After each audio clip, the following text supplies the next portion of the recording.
Broadcasting from an undisclosed location in the middle of the Pacific Ocean, this is the Grudge Retort with Eric Blair and Dan O'Brien.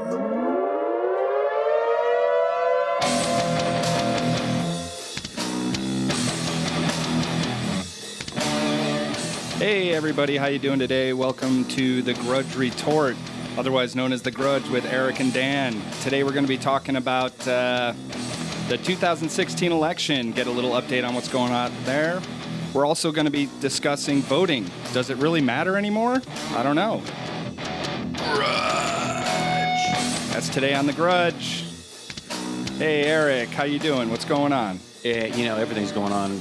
Just recovering from a whole night of Bernie. Oh yeah, let's talk a little bit about that last night at the Bernie Sanders meet and greet with Jane Sanders. Yeah, it was I'm with Jane hashtag I'm with Jane. Yeah, it was a cool event. Interestingly enough, they posted some of the photos, and there's this one photo of the sea of people out in front of the audience, and the two guys that stood out in the whole crowd. Right. You and I saw that photo. I had a clueless look on my face, like what? Yeah. I don't know anything here. But you looked. I looked very intense. I looked angry, very almost presidential. Oh yes, with your phone, you were holding your phone up. Everything. It was very. Yeah, what was the phone up for? Anyway, you were taking a selfie. You weren't even taking a picture of her. I was not. I just wanted to say right off the bat that I got a grudge. Uh-oh, it's a grudge. Yeah, I have a serious grudge against pundits and elitist analysts who have been wrong every single step of the way during this entire election process and continue to make idiotic predictions about what's going to happen once Trump wins the GOP nomination. The whole thing is kind of starting to upset me because they have been wrong every step of the way. They've been completely wrong. They've gotten every prediction, every analysis, everything wrong about this election, and they continue to try to figure it out based on old rules, and those rules just don't apply anymore. Right, but is this what they're trying to do, or is this propaganda? Are they really trying to predict things, or is it propaganda? I don't know. It might. I think it's just personalized propaganda where they're too proud to basically say, I have no idea what's going on. And they don't get paid to say that. Right, of course not. Yeah, they get paid to come up with whatever, prediction comes out of their mouth, right or wrong. But they're not held accountable for anything.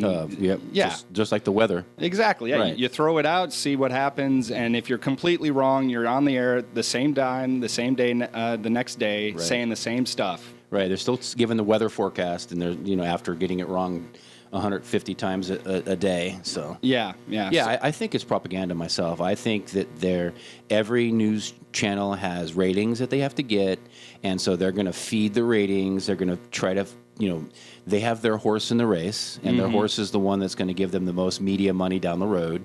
And that's who they're going to go for. They're going to pick that person. They're going to push for them. They're going to try to ignore the candidates that the population wants to put into the office. Right. And, today is a big day for the overall election process. I guess the primary steps. We got a big, what is this, the third Super Tuesday of the election season? I don't know how many they have, but... Was it Arizona, Utah, and... some other wonderful state. Yeah. There's some ones out west, and I know Bernie is looking forward to that. He's claiming that we're away from the southern states. We have a strong showing in the western states. He thinks he's going to do really well, which he's using as justification for staying in the race, because I've noticed a lot of establishment Democrats, congressional Democrats are starting to gently say, okay, you've had your time in the sun. It's time to step away and at least start pointing your fire at Donald Trump instead of Hillary Clinton. So what do you think about that? Right. Well, why go that far at this stage? For example, back in 2007, Obama was worse off than Bernie Sanders is now in the primary season. Really? So in other words, I think Obama was behind 22 states at this point coming into this Tuesday. He's behind 22 states, and Bernie's only behind 17 states. And in fact, Obama did much worse in the other states that Hillary got in 2007 than Bernie has. Bernie's been pretty much neck and neck, right around somewhere between 40 and 50% of the states, even though Hillary might get 0.02% more or 0.2% more. Right. Bernie's still getting much more delegates than Obama did. So what happens after today if Bernie's predictions play out and he does really well in some of these western states? He performs really well in delegate count. I'm flummoxed because I've never seen such a disconnect between the reality of what's going on, where 10, 20,000 people are showing up to rallies. 20,000? Where are you getting those numbers? To 25, 30, 40, 50,000 people. That much. Oh, yeah. In Seattle, they estimate somewhere between 25 and 35,000 people. Okay, 35,000 people Right. coming out to see a guy and his message. He's raising more money than Hillary Clinton, even after, he pretty much got beat in the South pretty badly, which everyone kind of knew what was going to happen there. What is the disconnect here? Because people are asking him, establishment Democrats are asking him to gently leave the race, and meanwhile he's raising ridiculous amounts of money through small donations. People are still going into his rallies as if he is almost the front runner. I mean, why is there? He is the front runner. But why is there such a disconnect there between what's happening on the ground at these rallies, where there's a huge amount of groundswell of support and excitement about his campaign, versus what everyone in Washington is saying is, it's getting kind of close and Trump is scary, so we should start focusing on him and let Hillary just take care of that. Sure, because it's Hillary's turn mantra. It's the folks who think that Hillary Clinton, it's her turn. She's next in the line, so to speak. And the other thing is the reason why a lot of people aren't showing up to Hillary campaigns is not necessarily that she doesn't have a following. It's just that they assume she's going to win anyway. Mm-hmm. So they don't need to actually go get in their car and drive down the street to the rally. So I don't think that the idea, the fact that Bernie Sanders has, hundreds of thousands of more people at his rallies every single week than Hillary does, I don't think that means that, that there's only 10% of the actual voters voting for Hillary. I think actually it's more. They're just not going to rallies. Mm-hmm. To me, there should be cause for concern in the Democratic Party right now, because what party was that again? I never heard of that party before. You mean the DNC with DWS at the helm? Yes. Yeah, that's a party that I'm gonna, as soon as we're done with the caucus, I'm gonna withdraw. Yeah. Oh, really? Yeah, I'm taking my name out of it. Yeah. So the only reason that you're caucusing as a Democrat is because of Bernie. Absolutely. Yeah. The only reason I registered as a Democrat was because of Bernie. And that goes to a larger point. I want to talk about this because I've noticed through conversations with my own friends who tend to vote on the Democratic side, they don't understand that Bernie supporters are not necessarily Democrats. There are a lot of independents. Bernie has brought in a lot of people from outside the party, similar to what Trump has done on the Republican side. Mm-hmm. And if Bernie disappears from the ballot, if he is not the nominee on the Democratic side, a lot of those people are going to go away. Most of them will. Yeah, they do not fall in line with the Democratic establishment. They don't vote for any Democrat. They're voting for Bernie or nobody. Mm-hmm. Right? The vitriol level of Bernie supporters that are upset with the DNC is at its highest moment I've ever seen ever, and even in this election cycle. So in other words, the people who hate the Democratic Party, that's been around for a long time. So even putting that aside, and just the folks who are Bernie Sanders people who are so upset with the DNC with the way that DWS, I don't want to say her name, Debbie Wasserman Schultz, right, as at the DNC chair, she just mishandling of the way that this whole process is going, mishandling of the social media, mishandling of the press, mishandling of the news. All the DNC stuff has just been in an uproar of people that are angry in the Bernie Sanders camp. Well, two points with DWS. Number one, she's a former campaign higher up in Clinton's campaign, and right. I mean, arguably still is. Yeah, I mean, let's face it. Sure. Any kind of mystery about who she supports is non-existent. Sure. There is no mystery. Right. Everyone knows what she wants to happen because she's done almost everything she can to make it happen. Mm-hmm. Second, you can tell that the discontent there in the DNC by Tulsi Gabbard leaving the DNC as a chairperson, I think, or vice chair. Yeah. She didn't do that necessarily because she supported Bernie Sanders. She did it because of the clear bias where there should be none in the DNC. Really, the clear bias that was going on. She just got fed up with it reportedly and just said, "Enough is enough here. You're calling the game before the clock has reached zero." Yeah, and there's even, speaking of that, there are even incidents where I've been watching the delegate counts at different states and whatnot as we go, and they're getting a lot of the data from the DNC. All the media does, right? And I've seen states go to the one category. In other words, that Hillary won that state with zero reporting from any precinct. So how does that happen? It happens because the DNC's pressed the button, sent them she won. And where the hell does that come from? It's just not supposed to happen that way. And she's at fault. Well, that goes to a larger discussion that maybe we'll have on another show about the whole primary and caucus process and how if you trace it back to its origins, it was never really meant to be this democratic, where people come out to vote and, the people are choosing the next candidate. It was really more of an inside party boss kind of thing where they, did party business. They elected delegates. It was a very official kind of party stuff. If you weren't part of the Republican or Democratic Party, you weren't invited, and you weren't invited to participate. But there's kind of this illusion of democracy going on in both parties where your vote matters, your vote counts, when in the end, it's really more the bosses and the power players who make the decisions about who's going to be nominated. Sure, and that really hasn't changed. Yeah, but I think the thing that has changed is people expect to be part of the process now because that's what they've been told. Yeah, so arguably there's not as much apathy as most people think. Yeah. It's arguably that, we're probably get into this in the next segment, but arguably it doesn't matter. Yeah.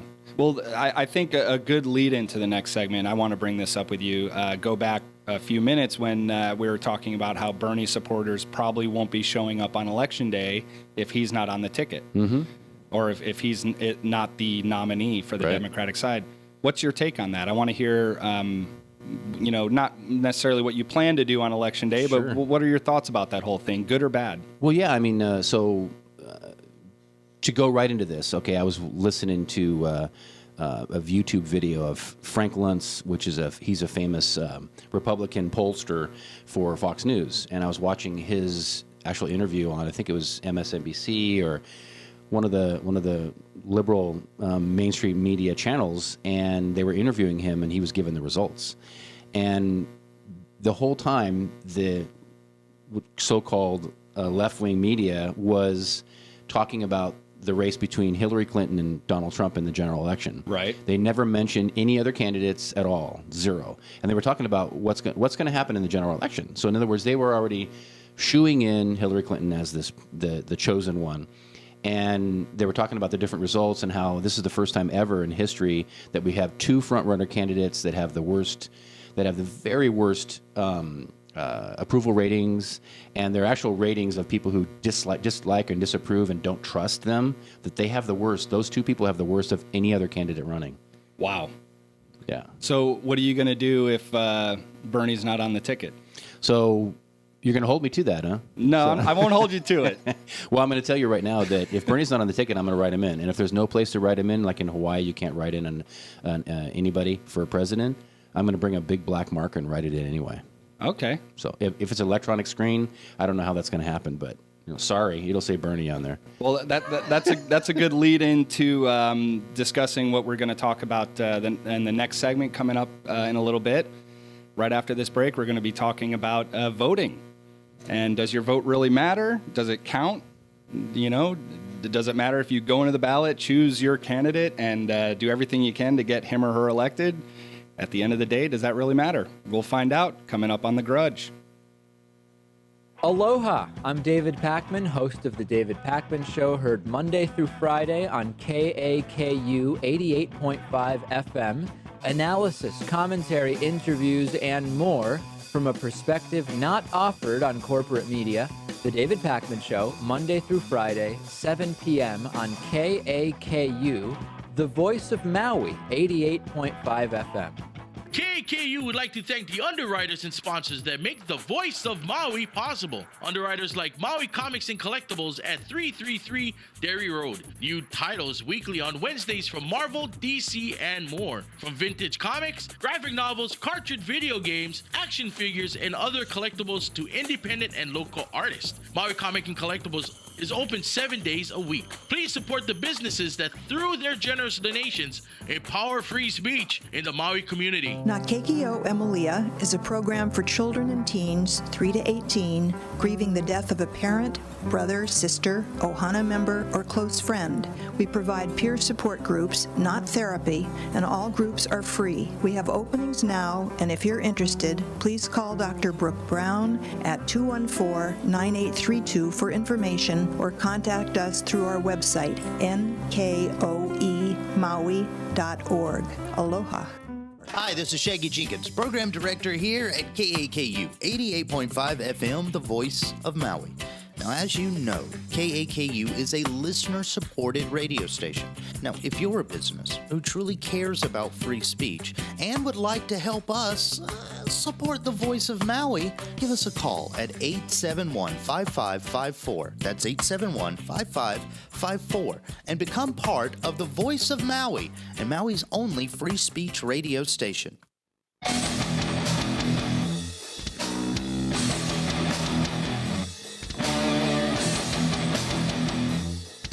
Hello and welcome back to the Grudge Retort, otherwise known as The Grudge! on 88.5 FM, the voice of Maui, KAKU. Right before the break, we were kind of discussing voting. And it's a widely held belief that it's your duty, it's your responsibility to vote.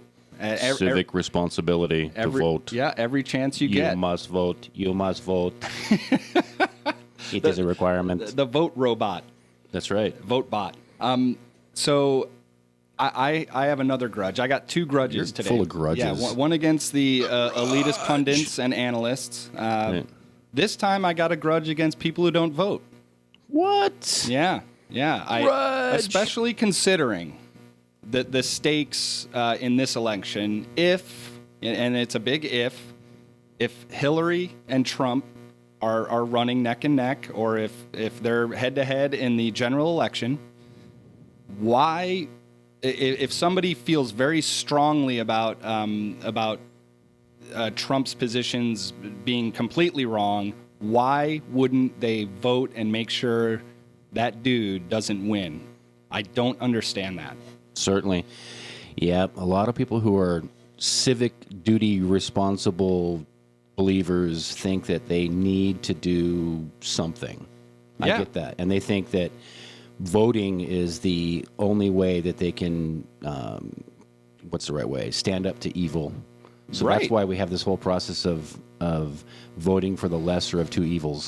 So and I'm not one of those people who I don't like putting down people who don't vote. I understand that, there is a choice, and if your limited choices don't agree with you, one person versus another, and you don't like either one of them, yeah, that's certainly your right to say, you know what, neither one of them are floating my boat, forget it, I'm done, I'm out of here.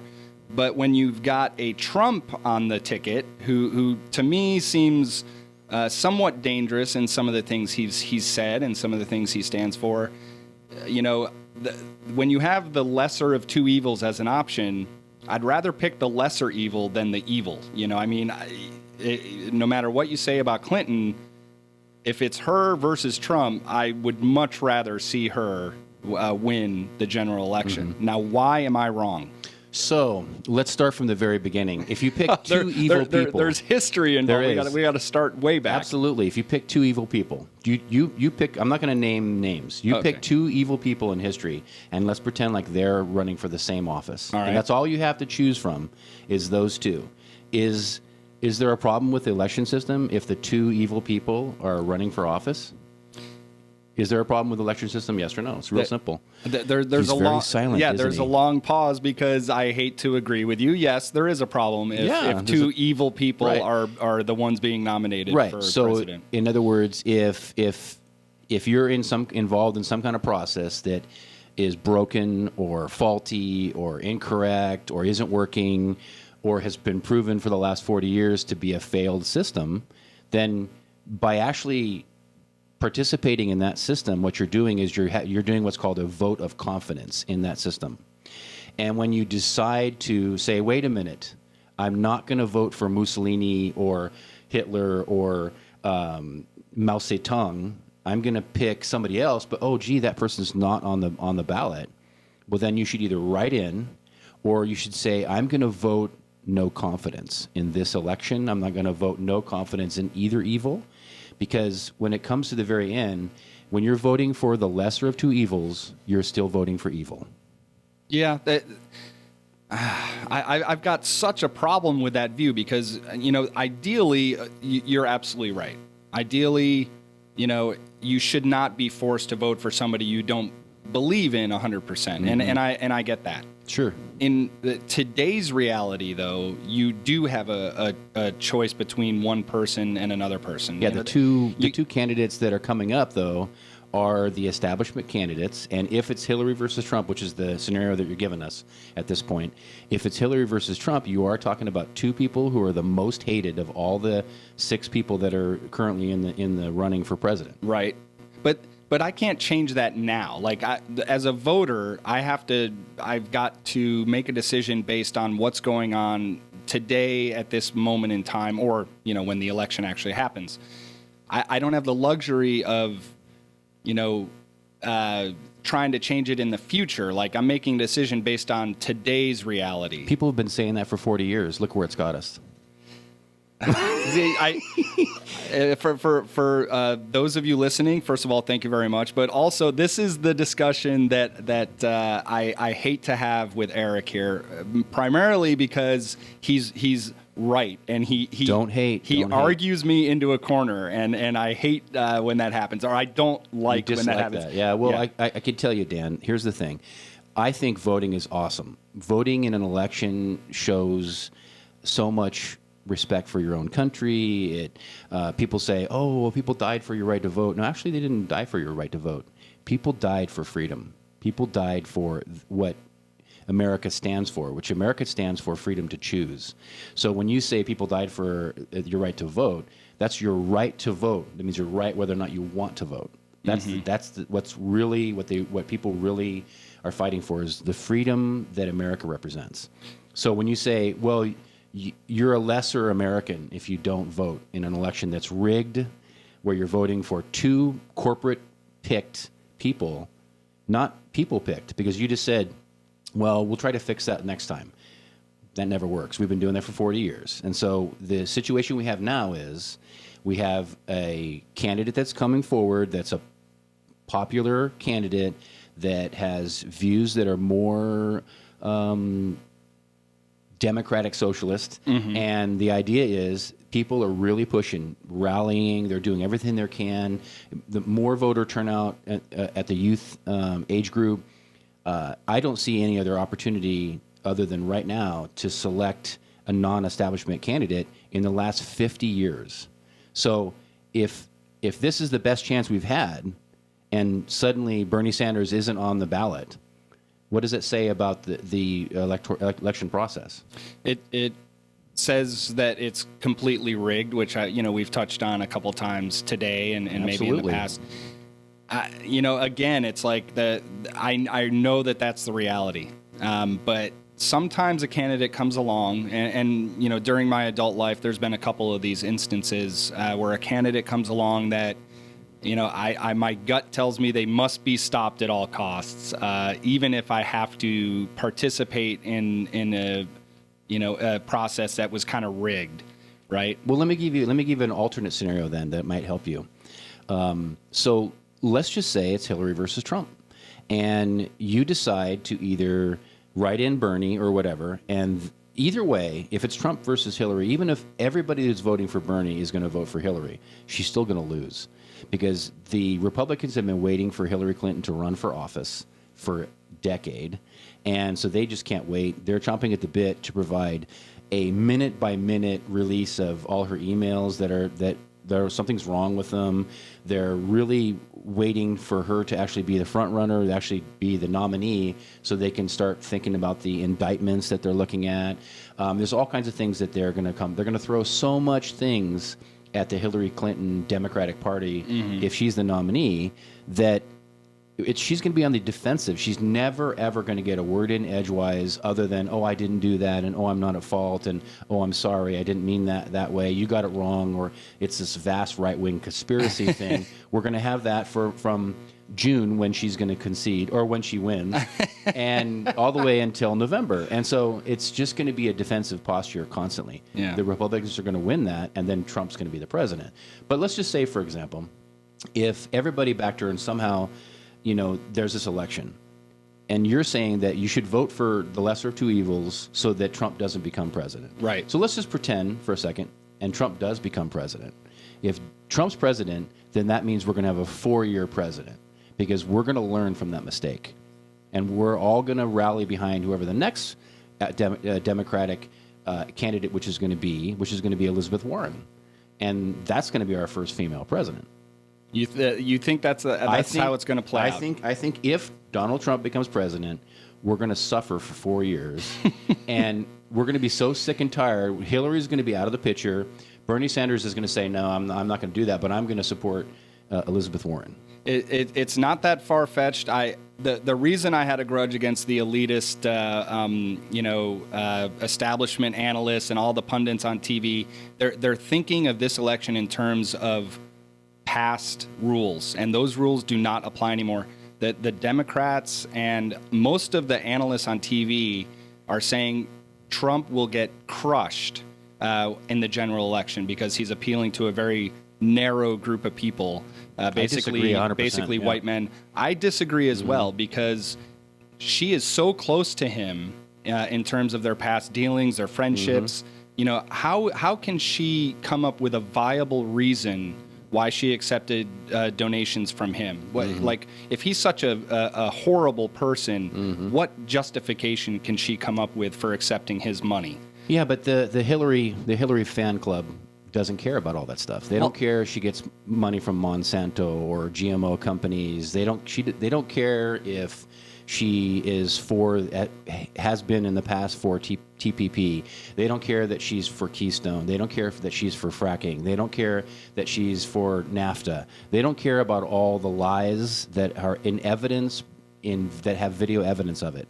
They don't care about all that stuff. They just want, it's like, oh, I just want to put a D and I want Hillary to be in office. Yeah. She's the establishment candidate. That's what they want. Well, unfortunately. It amazes me on a lot of levels that a lot of people seem to be in denial that there's a real kind of grassroots uprising on both sides of the aisle, in both parties this election cycle. And a lot of people just refuse to believe that if Bernie does not win, all those people will disappear along with him. They really think that they'll bite their tongue, they'll kind of swallow their pride and get in line behind Hillary, and I do not see that happening. No, it's not going to happen. The most support I've heard from any Hillary supporter is she's good enough. Right. They don't love her. They're not, holding their pom-poms going, "Yay, Hillary!" Right. They're like, "Yeah, she's better than any other, any other candidate, so I might as well vote for her." That's what people are going to say. And I just don't see the swell of enthusiasm that a lot of the other candidates have. Even I think Ted Cruz has more of a enthusiasm, broad enthusiasm in his base of support than Hillary does. The Hillary people just kind of seem, they shrug their shoulders a lot, and I just don't see that kind of that go get 'em attitude from her campaign. I don't get it. So she is vulnerable. I really think she is. Oh, for sure. Yeah, she's a losing candidate. In the latest poll that I saw, basically, we're talking, what was it? I think it was God, I think it was Fox News actually did the poll. I got to cut you off. We're out of time. See you next time on The Grudge.